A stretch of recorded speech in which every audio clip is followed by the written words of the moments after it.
বিসমিল্লাহ বলে কোন কাজটা করা যায়? যে জায়গায় ছিলাম, যার নামের পাহারাদার 19, বিসমিল্লাহ বলে কোন জিনিসটা করা যায় সেটা আগে শোনো। একটা জিনিস যেটা মানুষ জানলে তোমার মর্যাদা বাড়বে, কোনো কারণে তোমার কোনো অসম্মান হবে না, সেই কাজটা তুমি বিসমিল্লাহ বলে করতে পারবা। সেই কাজটা কি বলে করবা? বিসমিল্লাহ। আচ্ছা, একজনের পকেট থেকে তুমি না বলে 100 টাকা বের করে নিলা, এটা যদি সবাই জানে, ভালো না খারাপ?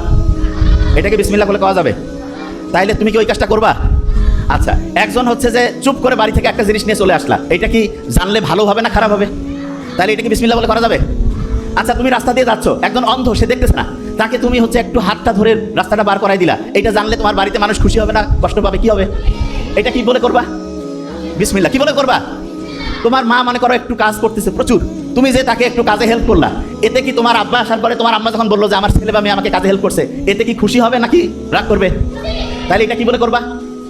বিসমিল্লাহ। তুমি পড়তেছো, পড়ার সময় তোমার মা এসে দেখলো তুমি পড়তেছো, তোমাকে সে একটু হচ্ছে খাবার দাবার দিল, এটা কি ভালো কাজ হলো না খারাপ কাজ? তাহলে এটা কি বলে করবা? তাইলে যেই কাজটা শুনলে পরে মর্যাদা বাড়ে, যেই কাজটার কারণে নিজের সম্মান উপরে উঠে, সেই কাজটা কি দিয়ে শুরু করব? সেটা কি দিয়ে করব? বিসমিল্লাহ।